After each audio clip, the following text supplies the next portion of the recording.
Assalamualaikum warahmatullahi wabarakatuh. Bismillah, alhamdulillah, wa syukurillah, ala nikmatillah, la haula wa la quwata illa billah. Ketemu kembali dengan Ki Lamong Putra. Pemirsa, dimanapun Anda berada, sekarang ini saya masih berada di Padepokan Surojati, tapi saya pindah tempat. Tempatnya ini adalah di Pelungguan Lintang Cemoro. Nah, kalau Anda penasaran ingin duduk di sini, ini ada keunikan tersendiri. Karena apa? Orang yang duduk di sini nanti akan mendapatkan sesuatu yang berbeda-beda. Oleh sebab itu, jangan lupa kalau ada kesempatan mampir ke sini, ke Padepokan saudara saya, Mas Paat. Dan saya perkenalkan, ini juga saudara saya, Mas Rohmat. Mas Rohmat ini ketemu dengan saya dan ini kepingin ngobrol-ngobrol dengan saya. Materinya ingin membahas masalah yang kemarin, yaitu masalah hari, karena ada yang belum terselesaikan, katanya begitu. Oleh sebab itu silakan, ada yang perlu ditanyakan. Mas Rohmat, silakan. Ya, Ki Lamong Putra ini mau menanyakan masalah tentang hari. Hari, kenapa Jawa itu mengatakan kok ada hari Ahad, hari Senin, hari Selasa, hari Rebo, hari Kamis, dan hari Jumat. Itu gimana Ki Lamong Putra? Asal usulnya kok sampai bisa diakui dengan orang Jawa ini, utamanya khusus orang Jawa ini, Pak Kiai Lamong Putra. Gimana nih, Bu? Iya, Mas Paat, saya jawab ya. Pak Mensulik, monggo. Begini.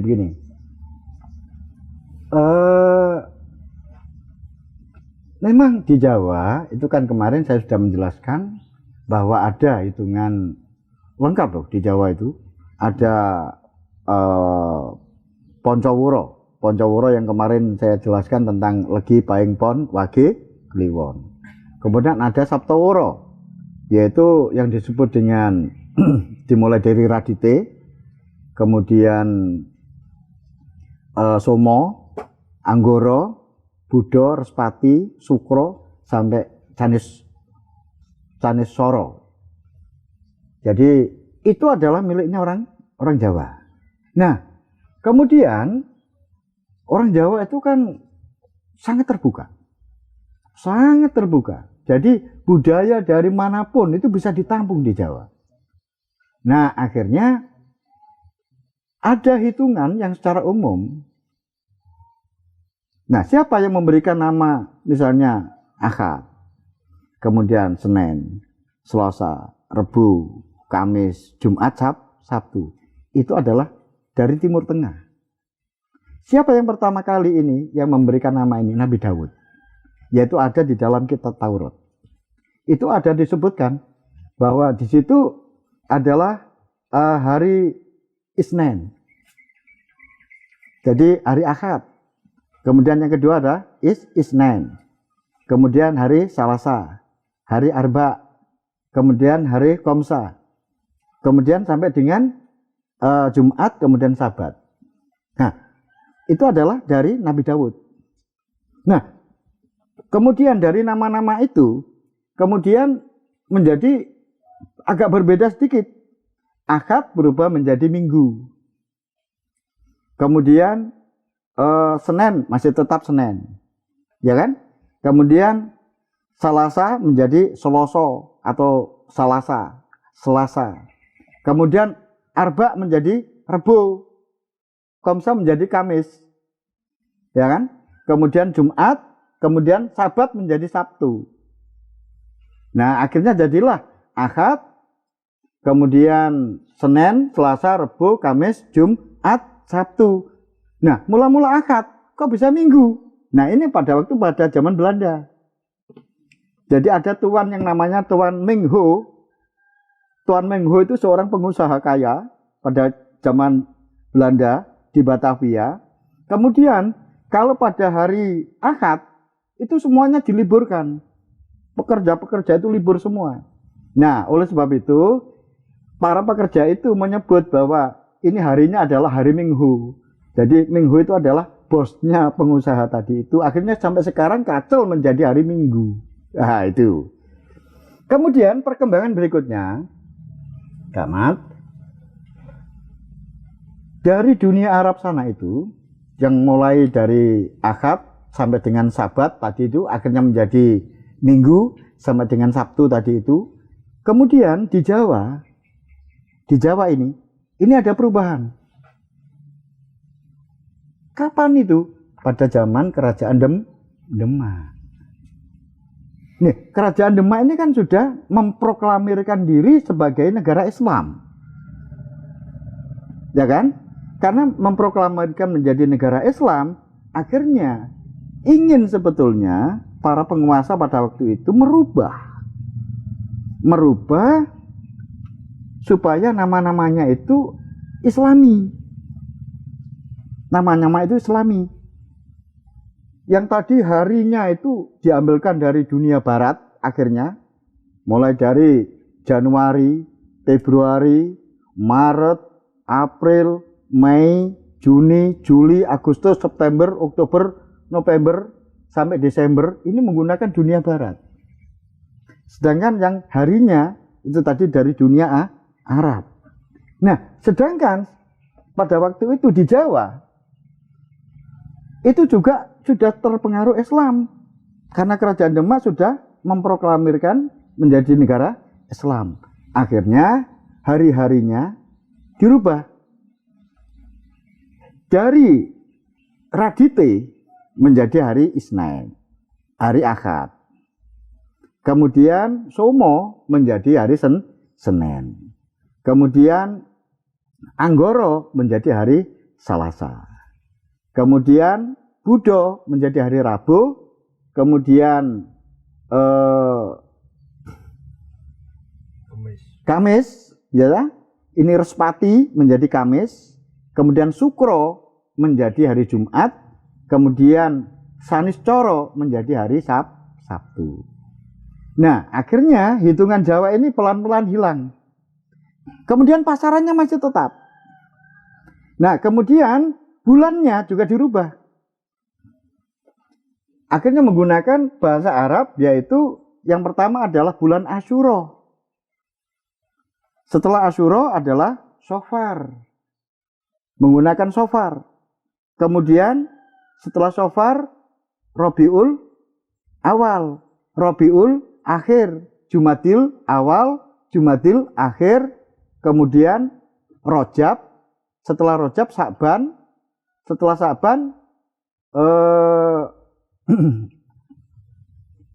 Ramadan, setelah Ramadan Syawal, setelah Syawal Dzulqa'dah, setelah Dzulqa'dah Dzulqa'dah yang terakhir. Nah, kemudian karena lidahnya orang Jawa, lidahnya orang Jawa, nama-nama Arab tadi itu menjadi berubah lagi. Apa itu? Yang pertama adalah Asyura menjadi Suro, Sofar menjadi Sapar, Rabiul Awal menjadi Mulut, Rabiul Akhir menjadi Ba'do Mulut. Kemudian Jumadil Awal masih tetap, Jumadil Akhir menjadi tetap. Kemudian Rojab menjadi Rejab. Kemudian Sa'ban menjadi Ruah. Begitu ya kali ya. Kemudian setelah Ruah Ramadan menjadi Poso. Kemudian Syawal masih tetap Syawal. Kemudian setelah Syawal itu Dzulqa'dah menjadi apa itu? Selo. Jadi Selo. Kemudian Dzulhijjah menjadi besar. Akhirnya hitungannya Suro, Sapar, Mulut, Ba'do Mulut, Jumadil Awal, Jumadil Akhir, Rejab, Ruwah, Poso, Syawal, Selo, besar. Nah, itu Mas Rahmat sejarah mengapa di Jawa ada hitungan itu sampai sekarang. Dan ini masih berlaku sampai sekarang. Nah, ini Ada lagi yang perlu ditanyakan? Selanjutnya masalah bulan ini. Iya. Ya tadi kan sudah dikupas. Iya. Tentang asal mulanya hari sampai langsung bulan. Iya. Terus ketahuan itu Jawa sampai memberi nama lah. Selanjutnya itu bagaimana? Ada hitungan apa itu hari bulan Pakuwon. Pakuwon itu Pawukon. Pawukon itu asal mula dari bahasa apa itu, Pak Gilamong? Pakuwon. Pawukon. Ya, Pawukon. Waduh, memang di Jawa itu lengkap amat. Di Jawa itu lengkap. Jadi tidak ada.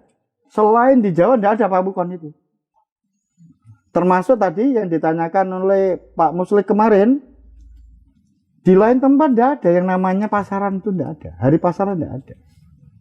Hanya ada di Jawa, kemudian mengembang di Bali, kemudian mengembang di Madura.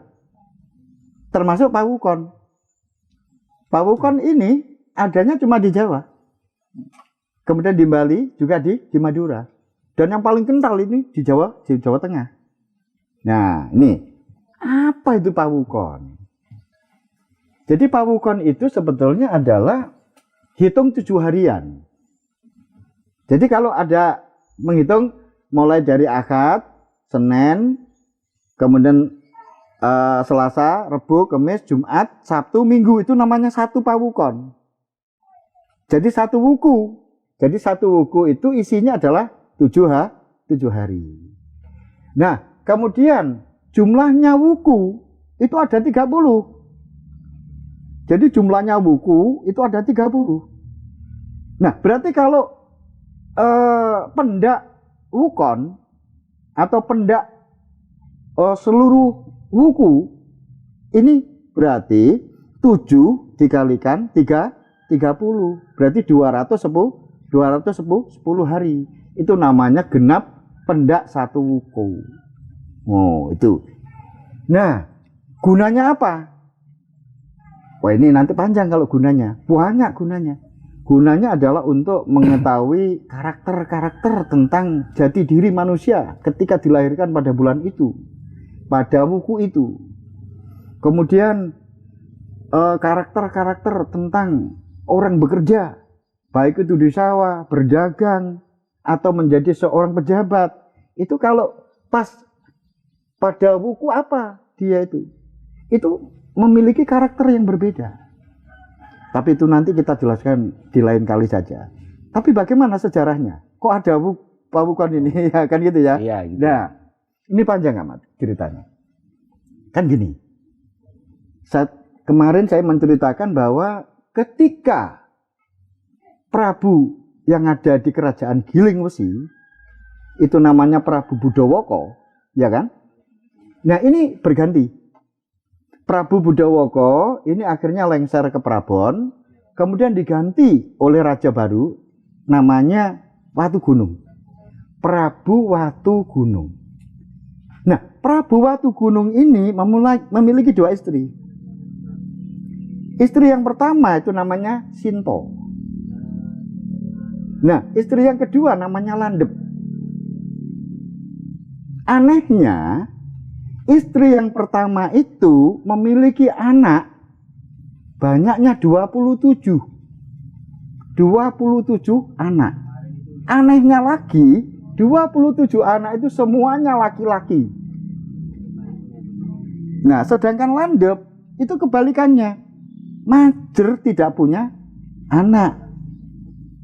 Nah, ceritanya begini. Dewi Sinto ketika Prabu Watugunung memerintah di Giling Wesi, ini terjadi sebuah musibah yang luar biasa.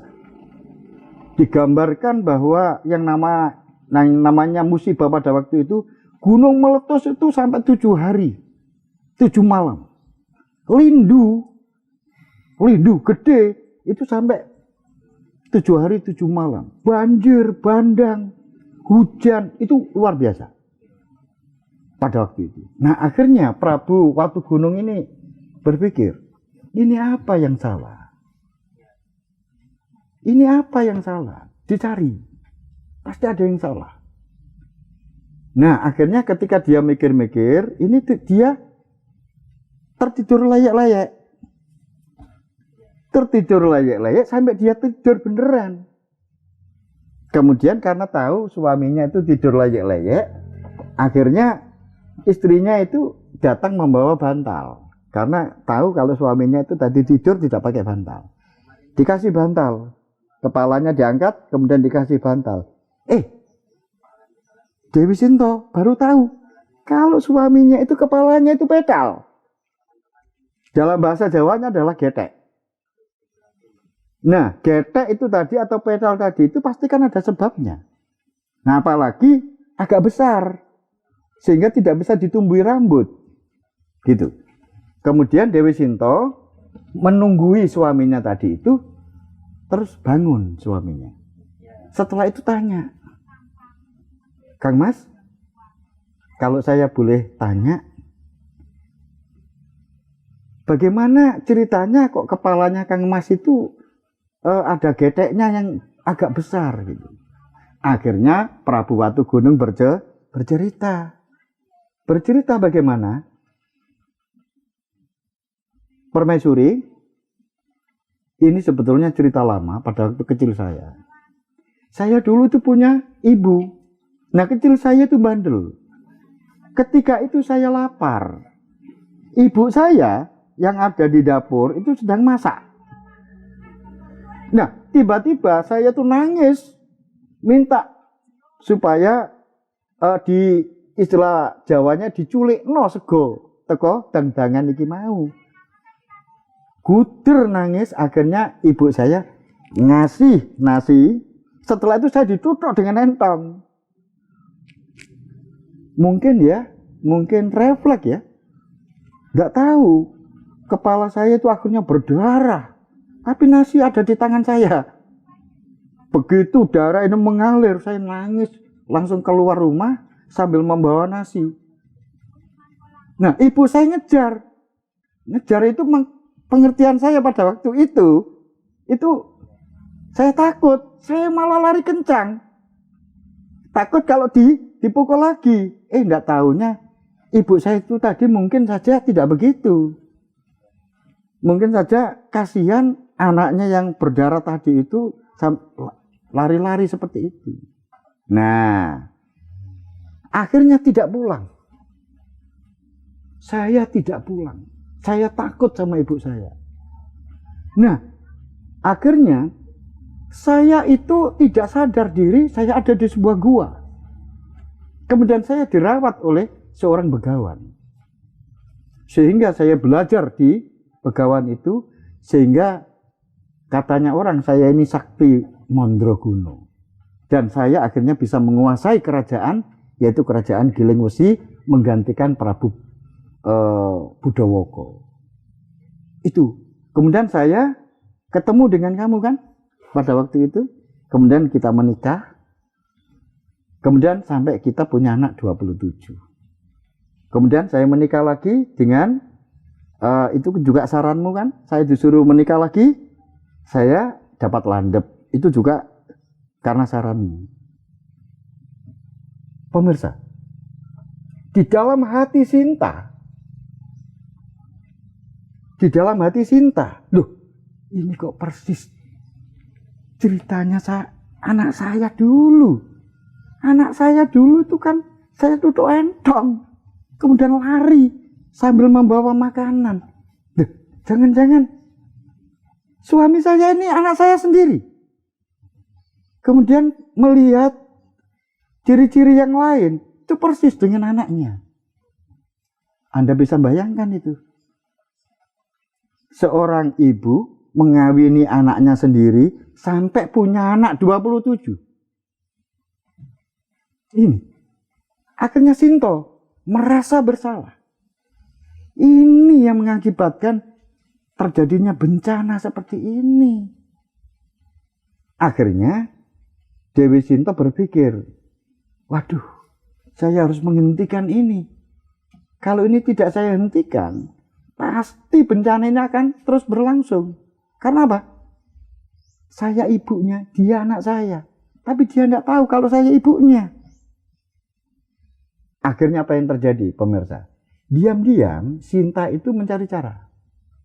Mencari cara, piye carane supaya si iso lepas karo anaknya. Tapi tetap anaknya tidak tahu. Akhirnya disarankan, Kakang Prabu, Anda itu sudah terkenal raja yang sakti Mandraguna. Tidak ada yang berani menandingi. Nah, oleh sebab itu saya sarankan, lebih hebat lagi kalau Kang Mas Prabu itu menikah dengan Dewi Suraloyo. Dewi yang ada di Kayangan itu coba diambil untuk menjadikan istri supaya lebih hebat lagi. Loh, kalau kamu punya ide seperti itu, cocok dengan hati saya. Cuma saya tidak berani. Tapi sekarang kamu sudah bilang begitu. Baiklah kalau begitu. Saya akan memboyong putri dari Kayangan, yaitu Putri Suraloyo. Nah, seperti itu Kak Mat, ceritanya. Setelah itu, apa yang terjadi? Panjang ini ceritanya. Akhirnya yang namanya Prabu Watugunung ini berangkat menuju Suraloyo. Anaknya ikut semua. Anaknya mendukung ayahnya karena ayahnya disuruh ibunya. Akhirnya berangkat ke Suraloyo. Siapa yang menguasai Suraloyo? Yang menguasai Suraloyo adalah Bathara Guru. Nah, akhirnya Bathara Guru tahu kalau Prabu Watugunung berangkat ke Suraloyo untuk menyerbu Suraloyo. Akhirnya Dewa Bathara Narada dipanggil. Narada, itu Prabu Watugunung sudah masuk ke wilayah Kayangan. Saya sudah tahu kalau dia mau mengambil putri-putri yang ada di sini. Ayo, kamu lawan. Hentikan itu. Jangan sampai terjadi kerusakan di Suraloyo. Apa yang disampaikan Narada? Narada bilang, Bathara Guru, tidak ada orang yang bisa mengalahkan Prabu Watugunung. Prabu Watugunung itu orang yang sakti Mandraguna. Tidak ada. Dewa pun kalah. Tapi hanya ada satu yang bisa mengalahkan. Siapa? Bathara Wisnu.